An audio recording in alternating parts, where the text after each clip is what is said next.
I now have the pleasure of introducing our convocation speaker, Frederick Lawrence. I first heard Fred speak at the 2018 Phi Beta Kappa Triennial Council in Boston. And I was very impressed by his commitment to the liberal arts and sciences and higher education. Fred is the 10th Secretary and CEO of the Phi Beta Kappa Society, the national organization under which all of our individual university chapters live. He is also a distinguished lecturer at the Georgetown Law Center and has previously served as president of Brandeis University, dean of the George Washington University School of Law, and visiting professor and senior research scholar at Yale Law School.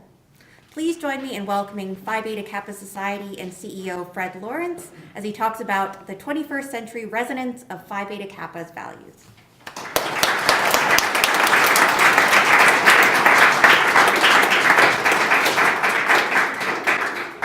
Thank you, Emily. Congratulations to all of you, particularly my newly minted fellow Phi Bates. I haven't had a chance to meet all of you, or even many of you individually, but I know three things about you by dint of the fact that you're sitting here. First, you managed to get yourself to one of only 290 schools in the country that have chapters of Phi Beta Kappa. That's less than 10% of all the colleges and universities in the country. Second, obviously, you have performed at the highest level here. You have challenged yourself and you have performed at the highest level. And for those two things, you should be duly proud.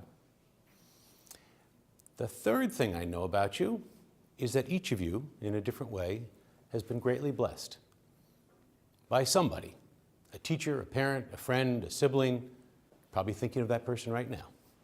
Somebody who said the right word at the right moment. Somebody who took you in a direction you never could have imagined. Maybe a direction that brought you to this country, maybe a direction that brought you to your area of study. And for that, I fear you cannot be proud, but you can be grateful, and you can be humble, and you can feel responsible. And those three values of gratitude, humility, and responsibility are really at the core of what Phi Beta Kappa is about.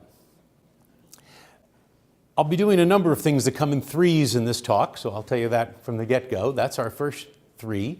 The next three are the three stars in the key, but we need a little background first before we get to the Phi Beta Kappa key. You know, it's easy when you tell the iconic story of the founding of Phi Beta Kappa, as we did during the very secret ceremony that you do before, his parents and supporters and friends. You're not to be trusted, apparently, that you couldn't come to this ceremony before. But that's because we showed them the secret handshake, and if we showed you that, we'd have to kill you. So we just can't do that. But it's easy to tell the story in a kind of almost, Hamilton in the room when it happened kind of way. There they were, 5 undergraduates at the College of William and Mary in the Apollo room of the Raleigh Tavern, and they got together on the cold winter night of December 5th, 1776, to found the Phi Beta Kappa Society. That means you are now members of the first secret society in America that was founded in a bar. And yet there's some significance to the fact that it was founded in a tavern. It turns out that most of the most significant revolutionary ideas that came out of that movement were started in either taverns or coffee houses. That will strike you as familiar. Those are your two key beverages that have gotten you through your undergraduate life, I suspect. But there's a reason for that. Those were the places in which one could gather in a semi-public place outside of the prying ears of the crown during colonial times, and they could discuss revolutionary ideas. And make no mistake about it, it was truly revolutionary. They gathered. Well, who were these 5 students at the College of William and Mary? It's easy to think of them as having ruffled collars and saying things like here, here, and whatever it is they said in the 18th century. They were young people just like you, finishing college just like you, in a time of enormous uncertainty, just like ours. Not sure how it was all going to come out, as I suspect many of you are not. And they gathered on that night and they committed themselves to the most astonishing idea that of all things it would be the love of learning.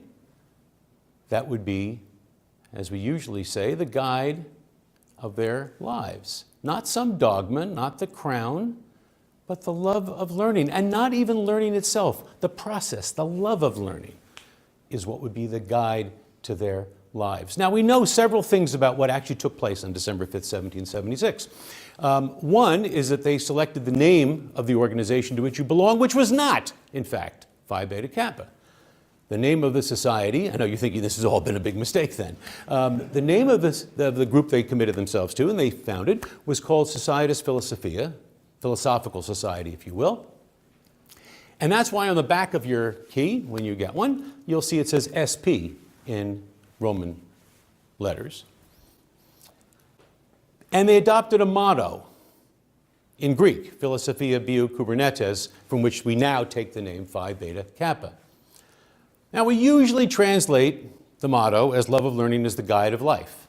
And it's at this point when I normally pause and ask if there's actually a classicist in the room so that somebody will actually know what I'm saying. I know I've got at least one, and there probably are a few others I could smoke out at this moment, so I can't make it up. I got to know what I'm talking about here.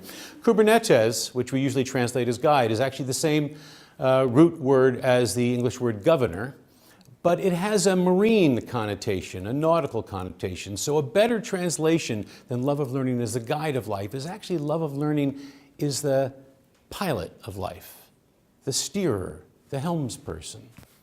There's a subtle but significant difference because the guide takes you on a path that already exists. The pilot steers you out into the waters where there is no path yet. And sometimes the waters are choppy, as they are today, and as they were in 1776. And they committed themselves that night that in the time of choppy waters, it would be the love of learning. That would be the pilot of their lives. They also designed this shield, and actually this is a great prop to have because the key comes later. The key comes in about the 1820s, 1830s. Anybody know why you turn it into a key instead of a shield?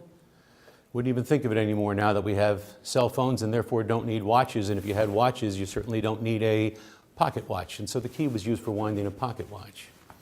But the original was this shield. That's what they came up with December 5th, 1776. And this design, the letters for Philosophia Biou Kubernetes and the 3 stars. And the stars, let's see how good your short-term memory is from having heard this only an hour ago. The stars stand for? Somebody say it again. Morality. Morality, good, interesting. Morality is the first one you pick. I want to come back to that. Very good. Morality is 1. Second? Come on, the worst you can be is wrong. What? Friendship. Friendship is usually the one we come to last, and yet in some ways it's the most powerful, isn't it? And then the third, final? Literature, what they called literature, but we take literature to mean fiction. That's not how they meant it. They meant it in the 18th century sense of learning, scholarship, all arts and letters, that kind of literature. So we would say scholarship, integrity, friendship. And I want to say a word about why these 3, what these 3 were, because they do inspire us still. Scholarship, particularly to them, I mean, again, think about what was going on in their lives. This was not all that far from here in Williamsburg. In the midst of the Revolutionary War, actually pretty early in the Revolutionary War, they had no idea how it was going to come out. They suspected, most of them, that they would lose friends in that war, and they were right. They thought they might be in harm's way, and they were definitely right. Had Phi Beta Kappa not been spread to Harvard and Yale within the next couple of years, it would have been stillborn because the British occupied Williamsburg and burned it to the ground, along with all the records of William and Mary and all the records of Phi Beta Kappa. And that was the end of the Alpha chapter until the 1850s. So they were not wrong to think that this was a time of actual risk and peril. It was not about learning, scholarship looking in. It was about scholarship and learning looking out and understanding the world and engaging in the world. And I believe they understood another triad that I'll suggest, that the liberal arts education, the liberal arts and science education that you've all engaged in, actually prepares us for life in each of 3 ways: for a meaningful life, for a productive life, and for an engaged life. Now, the meaningful life is the one we tend to talk about the most. the meaningful life in terms of understanding the world in which we live, in terms of understanding the philosophic questions that you have. What does it mean to live a good life? What does it mean to live an important life? Those are questions that people have wrestled with for thousands of years, and we enter into dialogue with them and learn from them and learn beyond them. And that's part of what it means to have a meaningful life, to walk into a cathedral and be able to read the space, to hear a piece of music and to know where it fits in context. That is a meaningful life. But that's not all a liberal education is about. It is also about a productive life. And by productive, I actually mean the nuts and bolts of what those young founders were worried about, and some of you are as well, which is what comes next. And, as mom and dad sometimes ask you, is there a job at the end of this? That's not, am I right? You can stop me when I'm wrong, mom and dad, yeah. That's not antithetical to the values of Phi Beta Kappa, far from it. That's actually at the core. We can measure this in lots of different ways.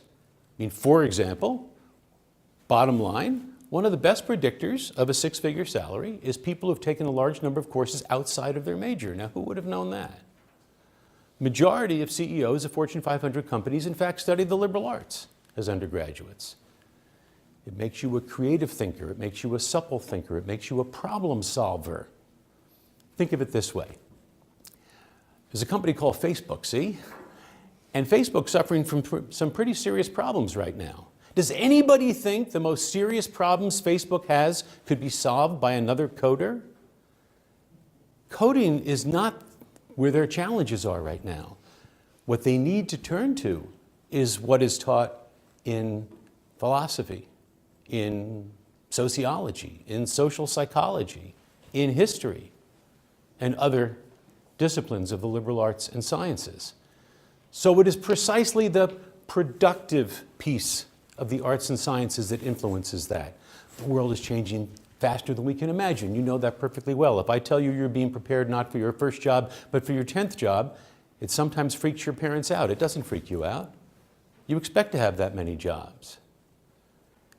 To be able to change is to know it is not even the learning that you learned here. It is the process, the love of learning. And that is the productive life. And then the engaged life. The engaged life both with each other, hence that third core value of friendship, but also in terms of your role in the society. We know that graduates of liberal arts institutions vote at higher levels, register to vote at higher levels. That's not the only way to measure it, but it's one way to measure it. And so when I talked at the beginning about being grateful and humble and responsible, that sense of responsibility is what you're going to give back to your communities, to your nation, and to a world so deeply in need of healing and the skills that you will bring to it. And that is, I think, what they meant by scholarship. A scholarship that understood the world, that affected the world, that changed the world, and that was engaged with the world.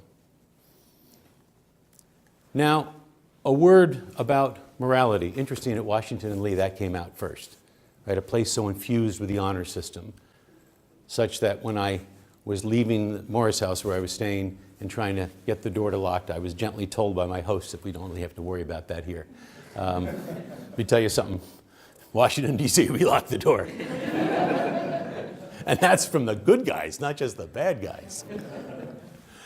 So you've been imbued with this sense of honor and integrity, which was one of their core values. But today of all days, I have to say just another word about that. We are living in a moment, by which I mean the past week, when higher education has been shaken to its core by an admissions scandal that goes beyond what any of us, I think, would have imagined.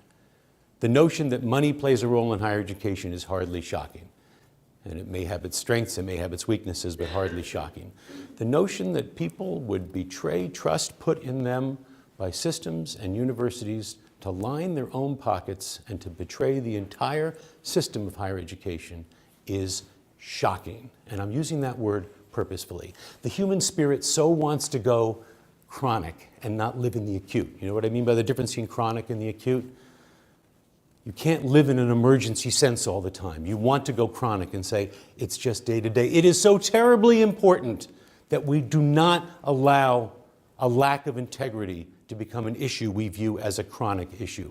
It is acute and it is an emergency. It threatens the very core of what higher education is about. And what you have committed yourselves to here at this school of all schools over these past 4 years is a life of honor which is not to be naive. Instead, it is to understand the true meaning of what they were talking about on that night of December 5th, 1776. And then last, least, most, friendship. Of all things, friendship. What an odd one to put in that triad. I mean, we use the word friend now so trivially. You know, how many friends do you have, right? 147,000 friends. Better not invite them all to the same party. That's not what they meant by friendship. And on a deep level, it's not what you mean by friendship either. I watched some of your faces when certain people's names were read for things. And I watched you light up for each other. That's what it means to be a friend. And to be engaged in a sense of enjoying each other's accomplishments and knowing that none of us is as good as all of us. And none of us is as smart as all of us.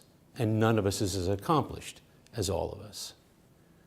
And that sense of engagement with each other individually, locally, regionally, nationally, even internationally, that I believe is what they meant by friendship. And those were the core values that they dedicated themselves back in 1776. I want to conclude by sharing with you some words that I found particularly inspiring from 100 years ago, literally, 1919, by the president of Phi Beta Kappa nationally at the time. And it should be put in context just for a moment. So 1919, Phi Beta Kappa had been around for not quite a century and a half. This chapter had existed for a handful of years at that point. It was founded in 1911, right? So 8 years, this chapter had been founded as the Gamma of Virginia. Phi Beta Kappa lives on 3-year cycles. Every 3 years we have these big triennial meetings. That was the meeting that Emily referred to. 1919 meant that the president was addressing Phi Beta Kappa for the first time in 3 years, since 1916. What had happened between 1916 and 1919? The world had come apart in a way they couldn't have imagined. World War I hadn't started, but America had gotten involved in World War I in that time, with many Phi Betas, along with an entire generation who went off, many of whom did not come back, and those who came back were profoundly changed, and those who didn't leave were changed by their coming back. So he looked out at a world that was so different from what it had been 3 years ago. Here's what he said, referring to what he called the mission of Phi Beta Kappa. He said, the fundamental faith of Phi Beta Kappa is in the inexhaustible value of the accumulated experience of the human race as a guide to wise action in all relations of life. But this faith, he said, is no mere conservative force limiting progress and controlling its advance. We believe in our motto, he said. We cognize philosophy as the pilot of life, not concerned to keep the ship in harbor, but to guide it safely through dangerous waters. The problem, therefore, for us today, both as individuals and as a society, and I do believe he meant the double entendre of a Phi Beta Kappa society and an American society. The problem, therefore, for us today, both as individuals and as a society, is to make our faith active and effective in the changing world around us. For us, 100 years later, that problem of making our faith both active and effective in the changing world around us continues to inspire as a challenge for all of us. Indeed, I would say it is more important than ever. Eleanor Roosevelt famously said, it is better to light one candle than to sit and curse the darkness. So my fellow candlelighters, welcome to Phi Beta Kappa.